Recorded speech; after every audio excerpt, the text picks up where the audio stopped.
यह बदमाश यूपी के शामली जिले से आजमगढ़ में आया था लूट की वारदात को अंजाम देने, इससे पहले ही लंगड़ा हो गया। आजमगढ़ में पुलिस मुठभेड़ में गोली लगने से घायल यह बदमाश ऐसे गैंग का सरगना है जो यूपी के शामली जिले से आजमगढ़ में आकर यहां की सूनी गलियों में नाम पता पूछने के बहाने महिलाओं के गले से चेन लूटकर भाग जाता था। यह गैंग आजमगढ़ में 2 महिलाओं के जेवर लूट चुका था, अब फिर लूटने के लिए आजमगढ़ में आया था। तब तक गैंग का सरगना पुलिस के हत्थे चढ़ गया, जबकि उसके 2 साथी फरार है, उनकी पुलिस तलाश कर रही है। इस गैंग के सदस्यों ने आजमगढ़ में लूट की 2 वारदात को अंजाम देकर महिलाओं में खौफ कायम कर दिया था। शहर से सटे हीरापट्टी डिफेंस कॉलोनी के सुभाष चंद्र पांडे की पत्नी सुबह घर के सामने झाड़ू लगा रही थी, तब तक 2 अज्ञात व्यक्ति आए और सुभाष चंद्र पांडे की पत्नी को धक्का देते हैं और कान की बाली और गले से सोने की चेन खींचकर भाग गए। इस संबंध में सुभाष चंद्र पांडे ने नगर कोतवाली में अज्ञात के खिलाफ लूट का मुकदमा दर्ज कराया था। दूसरी तरफ जीयनपुर कोतवाली क्षेत्र में भी सुषमा यादव दोपहर में अपने बच्चों को स्कूल से लेकर घर आ रही थी कि रास्ते में बाइक सवार 2 अज्ञात बदमाश उसके गले से सोने की चेन छीनकर भाग गए। इस संबंध में भी जीयनपुर कोतवाली पुलिस ने मुकदमा दर्ज किया था। इस तरह की लूट की घटनाओं पर नियंत्रण करने के लिए नगर कोतवाली प्रभारी निरीक्षक शशिमौली पांडे के नेतृत्व में पुलिस की एक टीम गठित की गई।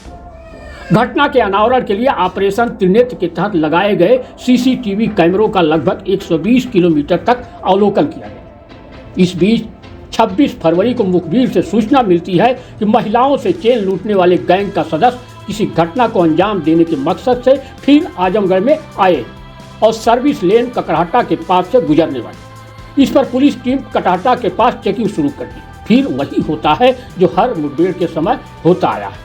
एक बदमाश बाइक से आता दिखाई दिया, जिसे पुलिस रुकने का इशारा करती है तो बाइक सवार पीछे मुड़कर भागने के प्रयास में फिसलकर गिर जाता है। बदमाश अपने आप को पुलिस से घिरता देखकर पुलिस बल पर जान से मारने की नियत से फायरिंग करने लगता है। पुलिस बल की ओर से पर्याप्त चेतावनी दी जाती है, इसके बाद भी वह फायरिंग करता है। तब कहीं जाकर पुलिस बल आत्मरक्षार्थ नियंत्रित फायरिंग करती है। बदमाश के दाहिने पैर में गोली लग जाती है। पुलिस मुठभेड़ में घायल बदमाश की पहचान शोभित उर्फ कल्लू गौतम पुत्र गोविंद के रूप में की गई है। यह यूपी के शामली जिले के झिंझाना थाने के दुधली गांव का रहने वाला। पुलिस इसे घायल होने पर उपचार के लिए जिला अस्पताल के लिए रवाना कर दिया। पुलिस ने इसके कब्जे से एक देसी तमंचा, 2 खोखा कारतूस, 2 जिंदा कारतूस, 315 बोर, 30,000 रुपये और मोटरसाइकिल बरामद किया है। एसपी अनुराग आर ने बताया कि पूछताछ में शोभित उर्फ कल्लू ने बताया कि उसका एक ऐसा गैंग है जिसमें 3 लोग सदस्य हैं। शोभित उर्फ कल्लू के साथ ही गैंग में सुमित और कपिल भी गैंग का सदस्य है। तीनों शामली जिले के रहने वाले। पुलिस के अनुसार इस गैंग के सदस्य घूम फिरकर एकांत गलियों में जाकर लोगों से नाम पता पूछने के बहाने महिलाओं के पहने हुए जेवर को जबरदस्ती छीनकर भाग गया। गैंग ने आजमगढ़ के अलावा देवरिया, संत कबीर नगर में भी लूट की घटनाओं को अंजाम दे चुका है। इस गैंग के 2 सदस्य अभी फरार है, इनकी पुलिस तलाश कर रही है। 19 फरवरी को थाना कोतवाली अंतर्गत हीरापट्टी में एक चेन स्नैचिंग की घटना घटित हुई थी, जिसके संबंध में एफआईआर नंबर 103/24 धारा 392 आईपीसी पंजीकृत किया गया था।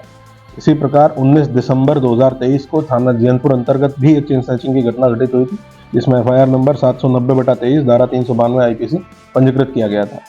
इन दोनों घटनाओं के अनावरण के लिए एसओजी टीम के साथ साथ दोनों थानों की टीम को भी लगाया गया था। ऑपरेशन त्रिनेत्र के अंतर्गत जो सीसीटीवी कैमरा लगे हैं उनका अवलोकन करने के लिए भी लगाया गया था। इसमें लगभग 120 किलोमीटर तक की दूरी तक जितने सीसीटीवी कैमरा लगे हैं उनका अवलोकन किया गया।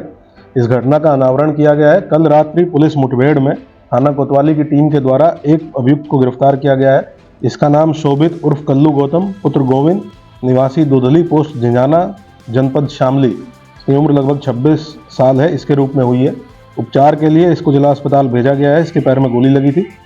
इसके कब्जे से एक देसी तमंचा, खोखा कारतूस, जिंदा कारतूस, 30,000 रुपये जो इन्होंने चेन छीनी थी उसके बदले में जो इनको पैसा मिला था उसका हिस्सा और मोटरसाइकिल बरामद हुई है। इनसे विस्तृत रूप से पूछताछ की जा रही है। पूछताछ में इसने ये बताया है कि ये 3 लोगों का गैंग है जो शामली जनपद के रहने वाले हैं। 2 और साथी इसके सुमित पुत्र राजू और कपिल पुत्र वेद प्रकाश, ये अभी फरार हैं।